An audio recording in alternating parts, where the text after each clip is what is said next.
आप सभी का पुनः स्वागत है लाइव स्टडी लैब टाइम पर। आज हम देखने जा रहे हैं बीएड के विद्यार्थियों के लिए अधिगम एवं शिक्षण का आपका जो टेस्ट होता है उसके अंदर आगामी परीक्षा के अंदर कौन कौन से आपके निबंधात्मक प्रश्न महत्वपूर्ण हो सकते हैं जो कि आपकी आगामी परीक्षा 2024 के लिए मोस्ट इंपोर्टेंट है। तो आप जहां से भी पढ़ते हो बुक में से या फिर सीरीज में से जो भी मैं क्वेश्चन आपको बताने वाला हूँ आज उन सभी को मोस्ट लगा लीजिएगा, चाहे आप सीरीज में से पढ़ते हो चाहे बुक में से। इन क्वेश्चनों को पढ़ लीजिएगा, पास होने की गारंटी मैं लेता हूँ। ठीक है, चिंता मत करना बिल्कुल भी। जो भी क्वेश्चन बताऊंगा यहाँ पर निबंधात्मक बताऊंगा, जो आपके शॉर्ट क्वेश्चन आएंगे अति लघुरात्मक और लघुरात्मक, ठीक है, उन क्वेश्चनों की अलग से पेपर से पहले मैं एक मॉडल पेपर डाल दूंगा, उसे देख लीजिएगा, उससे बाहर आपको क्वेश्चन नहीं जाएंगे। और जो निबंधात्मक अब बता रहा हूँ इन क्वेश्चनों को अभी से पढ़ना शुरू कर देना ताकि आपको आसानी से याद हो जाएंगे। इसके अलावा आपको कुछ भी पढ़ने की आवश्यकता नहीं पड़ेगी, जो मैं क्वेश्चन यहाँ पर बता रहा हूँ वो पढ़ लीजिएगा, आप आराम से पास हो जाएंगे। ठीक है, तो चलिए शुरू करते हैं बिना किसी देरी के। सबसे पहला क्वेश्चन आता है हमारा, मैं आपको जो बता रहा हूँ वो पिछले मॉडल पेपर, कम से कम 5 साल के पिछले जो मॉडल पेपर है उनके तहत बता रहा हूँ कि कौन कौन से क्वेश्चन आपके मोस्ट हैं जिन्हें बार बार परीक्षा में पूछा जाता है। देखिए सभी क्वेश्चनों को आपको लिख लीजिएगा जहां पर भी आपने मोस्ट लगा रखे हैं। सबसे पहले आता है आपका अभिवृद्धि एवं विकास को परिभाषित कीजिए। ठीक है, वृद्धि एवं विकास को परिभाषित कीजिए या फिर अभिवृद्धि एवं विकास को परिभाषित कीजिए, इसकी विशेषता बताएं। इस प्रकार से आपका एक क्वेश्चन निबंधात्मक बन सकता है। इन कुल मिलाकर आपको अभिवृद्धि और विकास के टॉपिक को अच्छे से पढ़ लेना है। ठीक है, इससे संबंधित एक प्रश्न आपको परीक्षा में जरूर पूछा जाएगा। ठीक है, सेकंड प्रश्न आता है हमारा जीन पियाजे का संज्ञानात्मक विकास। आपसे प्रश्न डायरेक्ट भी पूछ सकता है कि संज्ञानात्मक विकास को समझाएं, या फिर पूछ सकता है कि जीन पियाजे द्वारा प्रतिपादित संज्ञानात्मक विकास को समझाएं। तो ये एक आपका प्रश्न 100% आएगा संज्ञानात्मक विकास को लेकर, या तो जीन पियाजे का पूछ लेगा या फिर डायरेक्ट पूछ लेगा संज्ञानात्मक विकास को समझाएं। तो आपको इसको भी अच्छे से पढ़ के जाना है। थर्ड क्वेश्चन आता है हमारा सामाजिक विकास का, सामाजिक विकास से क्या अभिप्राय है, फिर सामाजिक विकास से आप क्या समझते हैं, तो इसे प्रभावित करने वाले कारकों को समझाएं। इस प्रकार से आपका थर्ड क्वेश्चन है। ये जो मैं क्वेश्चन बता रहा हूँ आपको ये इकाई फर्स्ट के, ठीक है, आपकी ये इकाई फर्स्ट के क्वेश्चन है निबंधात्मक। ठीक है, तो तीसरा क्वेश्चन क्या है, सामाजिक विकास से आप क्या समझते हैं तथा इसको प्रभावित करने वाले कारकों को समझाएं। ये भी प्रश्न आपका एक महत्वपूर्ण है जो कि आपका बन सकता है। अगला प्रश्न देखिए चौथा, अगला जो चौथा प्रश्न आता है हमारा आता है ब्रूनर के सामाजिक संरचनात्मक अधिगम सिद्धांत को समझाएं। ठीक है, ये आपका प्रश्न पिछले साल भी पूछा जा चुका है 2023 के अंदर, और 2022 के अंदर भी पूछा गया था, और आगामी परीक्षा के अंदर भी प्रश्न मोस्ट इंपोर्टेंट है जो कि पूछा जा सकता है। तो इसको भी आपको मोस्ट इंपोर्टेंट लगा लेना है। ठीक है, अब देखते हैं इकाई सेकंड के अंदर जो आपके निबंधात्मक क्वेश्चन बन सकते हैं मोस्ट, वो कौन कौन से हैं। तो पहला क्वेश्चन आता है उसके अंदर प्रभावी शिक्षण से आप क्या समझते हैं। प्रभावी शिक्षण किसे कहते हैं, प्रभावी शिक्षण का क्या क्या गुण होते हैं, इसके क्या क्या फायदे होते हैं, ये आपको अच्छे से पढ़ लेना है। ठीक है, प्रभावी शिक्षण, ठीक है, मोस्ट इंपोर्टेंट है प्रभावी शिक्षण। उसके बाद है अंतःक्रिया विश्लेषण का क्या अर्थ है, इसका वो परिभाषित कीजिए, इसके बारे में कुछ भी पूछ सकता है। तो एक अंतःक्रिया विश्लेषण को आपको पढ़ना है। इसके अलावा इसी क्वेश्चन को आपको घुमा फिरा कर इस प्रकार पूछ सकता है कि फ्लैंडर्स की 10 वर्ग प्रविधि से आप क्या समझते हैं। ठीक है, ये दोनों क्वेश्चन के उत्तर सेम ही है, बस आपको किसी भी प्रकार से प्रश्न बनाकर पूछ सकता है घुमा फिरा कर।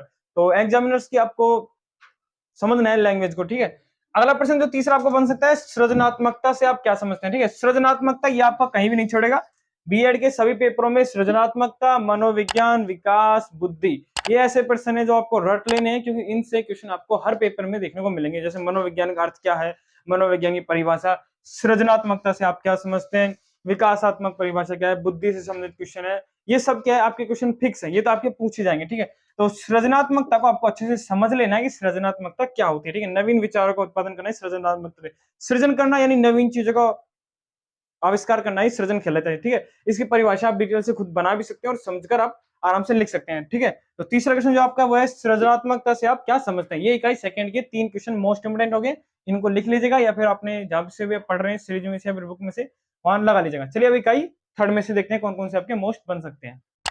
देखिए इकाई थर्ड से जो आपके मोस्ट मोस्ट क्वेश्चन बन सकते हैं वो कौन कौन से। देखिए पहला क्वेश्चन है हमारा अधिगम क्या है, प्रभावित, इसको प्रभावित करने वाले कारकों को बताएं। ठीक है, इसको जो प्रभावित करने वाले कारक हैं वो कौन कौन से हैं ये आपको बताना है। इसके अंदर अधिगम क्या है, अधिगम को रट डालो, घोट के पी जाओ, अधिगम को क्या है, इसकी परिभाषा जितनी हो सके उतनी याद कर लो अधिगम के बारे में। पेपर के अंदर कोई मान नहीं रखता कि आप कंपटीशन से संबंधित कितने इंटेलिजेंट है, फैक्ट्स वहां पर आपके काम नहीं आएंगे। यहाँ पर यूनिवर्सिटी एग्जाम में यहाँ पर काम आएगा आपका स्किल, उत्तर बनाने का स्किल, कि कितना आप उत्तर बना सकते हैं, एक शब्द के बारे में जानकर आप उसके बारे में कितना निर्माण कर सकते हैं अपने हिसाब से उत्तर होगा। ठीक है, तो यहाँ पर पूछता है हमसे कि आपके विचार बताएं, आपको वहां पर मायने रखता है कि आप कितने पन्ने भर सकते हैं। अगर सिंपल भाषा में समझाऊं तो कितने पन्ने भर सकते हैं और कितनी सुंदर राइटिंग में आप लिख सकते हैं, उस हिसाब से आपको नंबर मिलते हैं यूनिवर्सिटी के अंदर, ठीक है। तो अधिगम को घोट के पी जाना पूरी तरह से। अगला है थोंडाइक द्वारा प्रतिपादित सीखने, यानी सीखने का क्या है, अधिगम का क्या है, सीखना, ठीक है। अधिगम के नियमों को विवेचना कीजिए। थोंडाइक का जो प्रयोग है उनको याद कर लीजिएगा। थोंडाइक एक मोस्ट इंपोर्टेंट है आपके, ठीक है। और एक स्किनर भी है, ठीक है। तो स्किनर थोड़ा कम है लेकिन थोंडाइक अधिक है, इसलिए थोंडाइक को अच्छे से याद कर लीजिएगा। तीसरा क्वेश्चन जो आपका बन सकता है इकाई थर्ड के अंदर से मोस्ट, वो है अधिगम या सीखने के अधिगमकर्ता या विद्यार्थियों से संबंधित निर्धारक या कारक कौन कौन से हैं, उनकी विवेचना कीजिए, समझाएं, विस्तार पूर्वक बताएं। किसी भी प्रकार से क्वेश्चन पूछ सकता है। ये 3 क्वेश्चन आपके मोस्ट इंपोर्टेंट जो कि आपके इकाई थर्ड से बन सकते हैं। तीनों को ध्यान पूर्वक लिख लीजिएगा या फिर आपके जहां से पढ़ते हैं वहां पर नोट्स लगा लीजिएगा। चलिए अब देखते हैं इकाई फोर्थ के अंदर से कौन कौन से आपके क्वेश्चन बन सकते हैं। अब देखिए इकाई चौथी से जो आपके क्वेश्चन बन सकते हैं मोस्ट, वो कौन कौन से हैं। पहला है व्यक्तिगत विभिन्नता की अवधारणा को स्पष्ट कीजिए, ठीक है। ये आपका पहला प्रश्न आ जाएगा इसके अंदर मोस्ट। विशिष्ट बालक कौन कौन से होते हैं, इनकी पहचान कैसे होती है, इनके कारक, इनको प्रभावित करने वाले कारक कौन कौन से हैं। मंदबुद्धि बालकों की पहचान किस प्रकार से होती है, इनकी समस्या वाले संबंधित प्रश्न आपसे पूछे जा सकते हैं। तो मंदबुद्धि बालक और विशिष्ट बालक को आपको अच्छे से पढ़ लेना है, इसके बारे में डिटेल से पढ़ लेना है, एक क्वेश्चन जरूर पूछ जाएगा। अगला जो तीसरा क्वेश्चन आपको बन सकता है वो है अधिगम शैली से, ठीक है। अधिगम शैली से क्या अभिप्राय है आपका, अधिगम शैली के बारे में आप क्या समझते हैं, इस प्रकार से एक प्रश्न पूछा जाएगा, ठीक है। पांचवी इकाई के जो आपके प्रश्न बन सकते हैं निम्नलिखित कौन कौन से। शिक्षक का शाब्दिक व अशाब्दिक व्यवहार विद्यार्थियों के अधिगम को किस प्रकार प्रभावित कर सकता है, समझाएं। ये आपका एक क्वेश्चन बन सकता है पांचवी इकाई से। दूसरा क्वेश्चन आपको बन सकता है शिक्षण शैली से ही, जो कि आपकी चौथी इकाई के अंदर भी मोस्ट है और पांचवी के अंदर भी मोस्ट है। तो शिक्षण शैली को आपको अच्छे से पढ़ के जाना है, शिक्षण शैली से संबंधित एक प्रश्न पूछा जाएगा, ठीक है। अगला जो अंतिम प्रश्न आपको बन सकता है वो है शिक्षा की प्रक्रिया में अध्यापक के महत्व को समझाएं तथा अध्यापक के महत्व को समझाएं। इसके साथ साथ आपसे पूछ सकता है कि अध्यापक के अंदर किस प्रकार से हम उसके व्यवहार को, गुणों को बढ़ाया जा सकता है, कौन कौन से तरीके से, वो भी आपसे मतलब कुल मिला के कुछ क्वेश्चन आपको कहीं से देखने के नहीं मिलते हैं। कुछ क्वेश्चन बेसिकली यूनिवर्सिटी वाले खुद अपने हिसाब से बनाते हैं, ठीक है। जैसे यहाँ पर शिक्षक के बारे में पूछ सकता है वो कुछ भी आपसे। शिक्षा की प्रक्रिया में अध्यापक के महत्व को समझाए, अध्यापक के गुणों में किस प्रकार से वृद्धि की जा सकती है, और भी कुछ भी पूछ सकता है, ठीक है। तो ये क्वेश्चन थे आपके चौथी और पांचवी इकाई से मोस्ट इंपोर्टेंट। आपकी कुल मिला के इसके अंदर 5 इकाई है जो कि मैंने आपको क्वेश्चन बता दिए।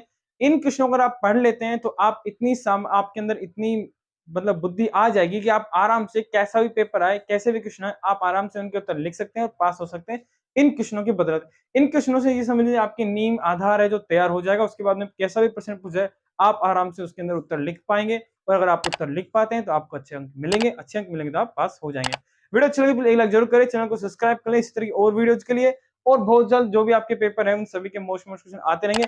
इसके जो लघुरात्मक और जो अति लघुरात्मक प्रश्न है वो भी बहुत जल्द आपकी परीक्षा से पहले अपलोड कर दिए जाएंगे, मॉडल पेपर बना दिया जाएगा और आपको देखने को मिल जाएगा। उसी के अंदर से सारे क्वेश्चन आपको देखने को मिल जाएंगे। तो चैनल को सब्सक्राइब कर लो, जैसे ही वीडियो का नोटिफिकेशन आपके पास आएगा तो आप देख लीजिएगा।